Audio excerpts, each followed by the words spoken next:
Each side will have 15 minutes. That means the appellees will have 15 minutes to split. I'm sure our bailiff has done the good job that Shelley does explain that to everybody. Thank you. And we'll divide that. Thank you. You'll divide that what? We'll divide that amongst us. We've had that discussion. Thank you. Okay, all right. Then I'll let you keep your own time with that. If one person starts to go too long, then whoever is arguing first, the other one has to get the hook out, okay? Yes, All ma'am. right, all right, thank you. You may proceed. And you may reserve up to 5 minutes. Thank you, Your Honor. Good morning, Judge Carter. Pleases the court. My name is Edward Herman. I'm here today on behalf of the appellant Matthew Reed. This is a residential foreclosure case. Freddie Mac filed a complaint in foreclosure. It attached to its complaint a promissory note and mortgage. Parkview Federal Savings and Loan Bank filed cross claims, and attached to their cross claims, they submitted home equity lines of credit and mortgages. The appellees in briefs have equated home equity lines of mortgages with notes. However, the two are quite distinct. A promissory note is commercial paper. It is an unconditional promise to pay as agreed. A home equity line of credit, however, is an agreement between the parties similar to a credit card agreement. It's an agreement of one party to lend money and an agreement of the other party to pay. It is also not endorsable. It is not assignable under the UCC. Both parties moved for summary judgment. In an unusual turn of the case, Freddie Mac, the first position mortgage, had its summary judgment motion denied. The second position, the HELOC, or home equity line of credit creditor, had its summary judgment motion granted. The court granted the summary judgment motion on the home equity line of credits on the strength of an affidavit of a loan officer and on the attached payoff letter, which is attached to the affidavit. The payoff letter is a simple statement of the amount of money that would be required to pay off the loan. It does not constitute a running balance of the account. It does not show a beginning balance of zero. And as Reed subsequently argued to the court and to this court, the standard of proof to prevail at summary judgment on a promissory note is different than a HELOC, because a HELOC is essentially a credit card. So the burden upon the creditor at summary judgment on a HELOC loan is identical to that of a credit card company. It has to bring into court a running balance with a beginning balance of zero or some other ascertainable sum, show the development of the account, and show the date of default. Did you cite any cases or anything or statutes that state that that's in fact the case? Your Honor, the controlling case seems to be Great Seneca Financial versus Felty. I did not find in my review of Ohio case law any application of Felty, which is a credit card case, to a HELOC case, and I think that's true for two reasons. One, HELOCs are almost always second position mortgages. It is exceedingly rare that a HELOC would be a first position mortgage, and therefore second position lien holders in foreclosure cases do not usually have to file for summary judgment. Secondly, this is, I believe, a rather rudimentary error that occurred on Parkview's part, that it would only attach a summarized document at the end instead of an account record when it was dealing with a line of credit. So as to your question, Your Honor, I believe that in Ohio, on the issue of the applicability of Great Seneca Financial and its progeny to home equity line of cases, this may be an issue of first impression. The appellee may cite a line of cases including Caselica and Venue, which would show otherwise. But I believe that these cases referred to in the case of Caselica, this was meant to be pertain to a note. And in the case Venue, which is cited, actually the appeals court ruled in favor of the debtor. But I believe it is an issue of first impression. So it didn't submit that. Instead it submitted what is called payoff letter, as I described previously. In his briefs, Reed has asserted that a payoff letter is hearsay. A payoff letter is hearsay because it is not a document kept in the ordinary course of business. Instead, it is an extraordinary piece of paper, much like a demand letter, generated on demand for a specific purpose. In the case of a demand letter, obviously the purpose is to demand payment. In the case of a payoff letter, It is to give the debtor the opportunity to pay things off at once. While it is true that a payoff letter is derived from documents kept in the ordinary course of business, it itself is not one. Well, I was curious as to your analysis in that regard. Just because a debtor asks for a payoff letter, does that necessarily mean that that is inconsistent with it being kept in the ordinary course of business? Perhaps not, Your Honor, but under these circumstances, the debtor did not ask for a payoff letter. Does it matter? I believe that it does. I believe it does especially so in a home equity line of credit. The court may want to draw a distinction between promissory note cases and HELOC cases, which are like credit cards. The law places a higher burden on credit cards and HELOC cases when the creditor seeks to discover, because the nature of the arrangement is transactional in a HELOC case. Money's lent, money's borrowed, get paid back, money's paid, money's lent again, installment payments are late. It's a more complex relationship. It's not based on commercial paper. So I do believe there is a distinction to be made between promissory note cases and home equity line of credit cases. I would argue that the payoff letter is hearsay in either case, but would argue that in the case of a home equity line of credit, it is possible that it is not hearsay, but it is still legally insufficient to prove the claim. I should also add, under these circumstances, that Reed filed a brief in opposition to Parkview's summary judgment motion, in which he stated, under oath, I believe, he stated that improper withdrawals were made by Parkview in order to Parkview to pay some of Reed's other debts off this line. He attached to that affidavit emails between him and the bank officer. He did not attach the account records. One, they weren't handy. Two, they would be hearsay because they would not be his records, they would be Parkview's. So this creates a perverse situation if the creditor comes into court without the account records on a HELOC case, because the debtor has no ability to scrutinize those records, to ask, were these transactions proper, are they right? And it put Reed in a bind. But he does get statements each month, doesn't he, as to what the balance is? Absolutely, What, Your Honor. what charges or what activity occurred during that month on that account? That's right, Your Honor. Those are the things that he was objecting to. Over That's the course right. of time with the creditor. That's right, Your Honor. During the course of a complicated banking relationship, that the creditor had made, the creditor itself had made unauthorized withdrawals on the debtor's account in order to satisfy other debts held by the debtor at the bank. In any case, the summary judgment was granted in an interlocutory order. In another twist of the case, Freddie Mac, on the eve of trial, obtained an order dismissing its complaint. The order dismissing its complaint, however, still stated that Freddie Mac would have the opportunity to present evidence to show that it had amounts due and owing to it in the event that Parkview, the cross-claimant, moved for foreclosure. That evidentiary hearing, or marshalling of the liens trial, was held. During the marshalling of the liens trial, several important things happened. One, Reed, through counsel, made two stipulations on the record. The first stipulation being that Freddie Mac is the current holder of the promissory note and mortgage executed by Matthew Reed, and the second stipulation through counsel was that Matthew Reed signed the promissory note on April 29, 2002. Parkview then called one witness.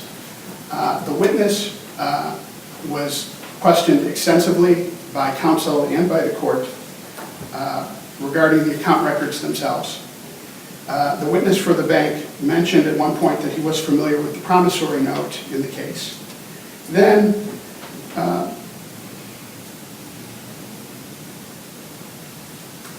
at the end of the evidentiary hearing, the documents which were on the bench and had been stipulated to were never entered into the record. They were never offered into evidence by either party. So the question becomes, subsequently, the court issued a finalable appealable order, which, among other things, had findings that Freddie Mac was owed an amount certain on a promissory note, and that it had a senior secured position in the property that Parkview was presumably to take to sale. So the question before the court here is somewhat simple or straightforward. Was what the court had in front of it sufficient for a finding that Freddie Mac was owed money on a promissory note, and that promissory note was secured by a mortgage? It had these two stipulations, which don't, in their totality, seem to prove the claim. It did not have the promissory note admitted into evidence. It did not have the mortgage admitted into evidence. The witness said nothing about the mortgage. And I think critically here, Freddie Mac's complaint was dismissed.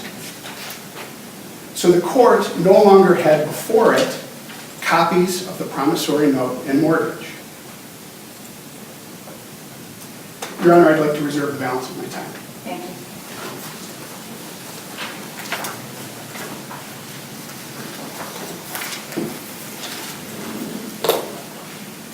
Good morning.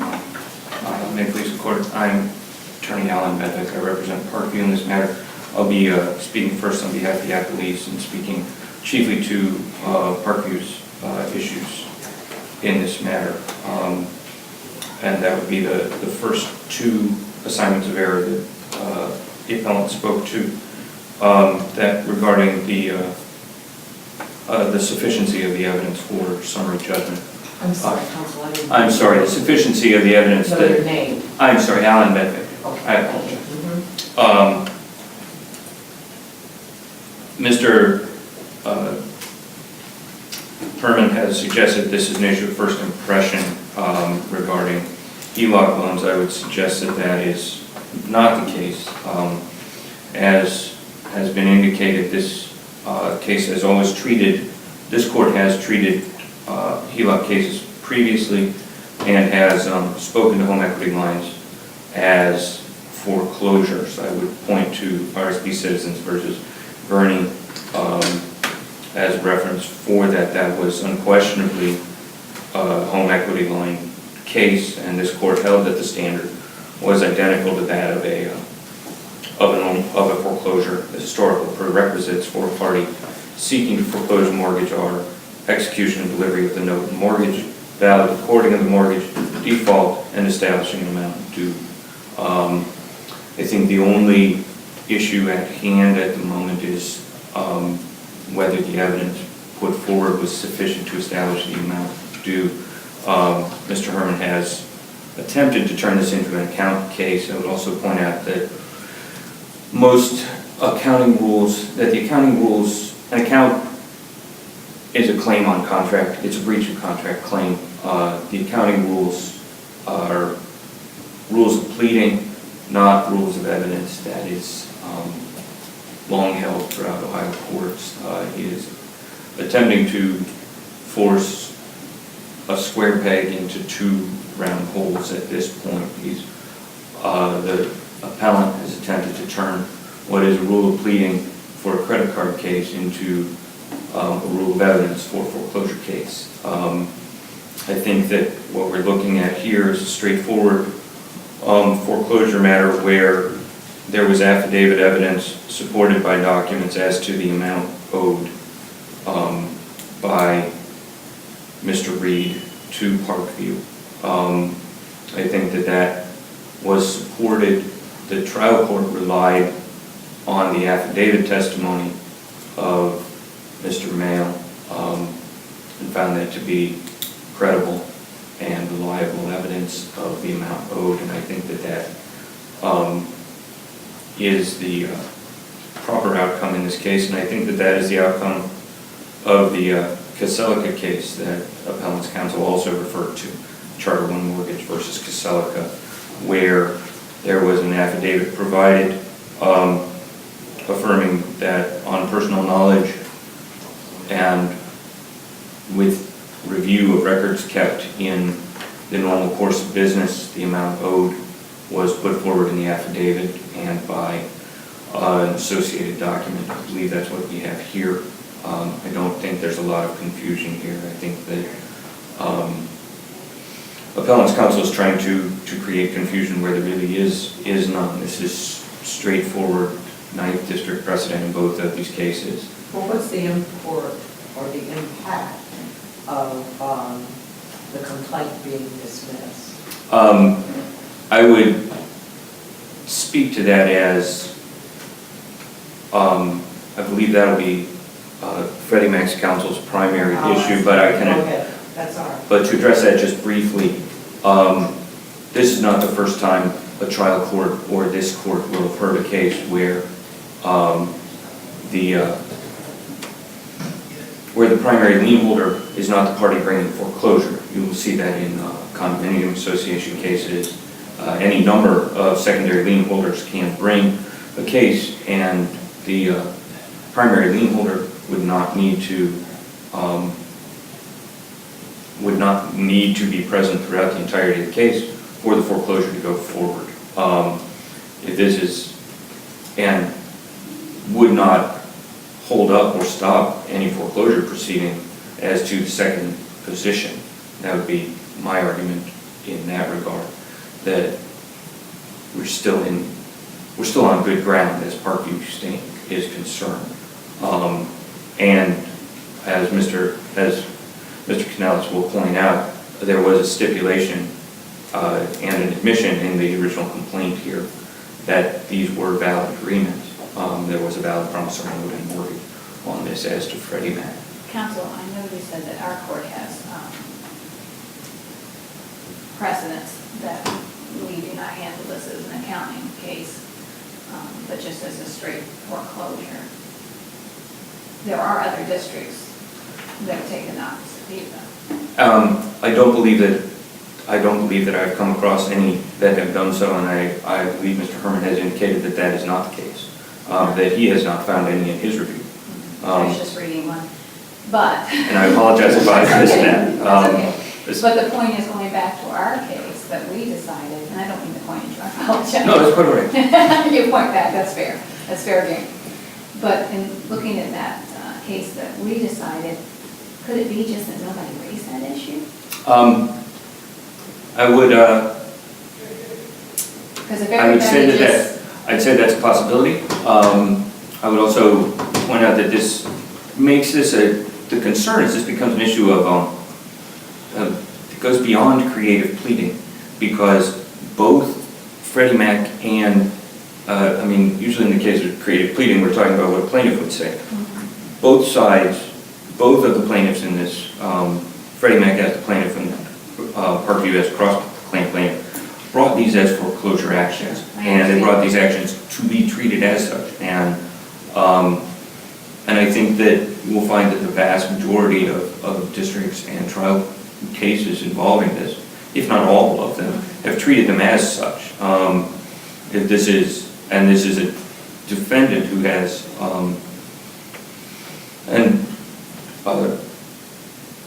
who has creatively tried to restate what the claims of the plaintiff are.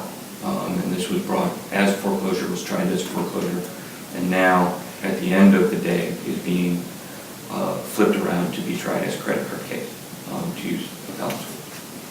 Plaintiffs. I see the balance in my time. Thank you. You did a great job, just pretty much hammered. Thank you. Excellent.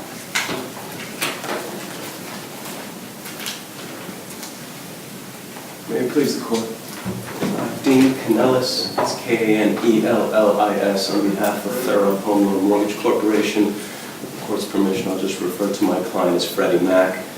I will directly address the question that was raised by Judge Moore, and to do so, I would just like to introduce my client's argument.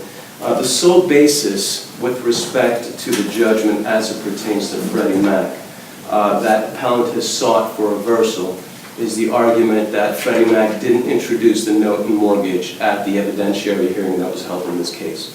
I submit to the court that the judgment of the trial court should be affirmed because on the basis of the procedural posture of this case, Freddie Mac was not required to do so. I say that because the validity and priority of my client's mortgage lien was never at issue in this case. And I say that because it was admitted that my client had a valid lien on the property in the answer that Mr. Reed filed. Now, much has been made by appellant because of the fact that the claims that were asserted by Freddie Mac were dismissed. And I emphasize that because Civil Rule 41 speaks of dismissal of claims, not of a complaint. And what that means, Your Honor, and in particular, Judge Moore, your question, if the claims that a party asserts are dismissed, that doesn't mean that the factual admissions that were raised in connection with that pleading magically disappear or are somehow altered. And although I don't have authority for that, I looked for it, I couldn't find it, the analogy I can draw is that if Freddie Mac had served requests for admission on Mr. Reed, and in those requests for admissions, my client had said, admit that Freddie Mac has the first mortgage lien on the property, and Mr. Reed admitted it, just like he did in his answer. If my client then dismissed its claims, that doesn't mean that that evidentiary admission has disappeared. It's still part of the case. The only way Mr. Reed could walk away from his admission that my client, Freddie Mac, had a lien on the property was to seek to amend his answer or otherwise withdraw that admission. The effect of dismissing the claims is that now my client is entirely dependent on the actions of Parkview. We're not going to be able to get a money judgment against Mr. Reed in this proceeding because the first count was dismissed. There can be no judgment on the note, and we can't affirmatively go forward and foreclose our mortgage. However, the existence of our lien, as it relates to the foreclosure that was filed by Parkview, that's unaffected by the dismissal of our claims, and I'd like to emphasize that. Well, and in fact, the trial court made reference to the fact that even though the complaint was dismissed, that at least it sounded as if the parties agreed and stipulated to the fact that Freddie Mac's priority, claim for their priority would be preserved in the action. Exactly, Your Honor, and that happened more than once. It happened first on the pleading stage when there was admission in the answer.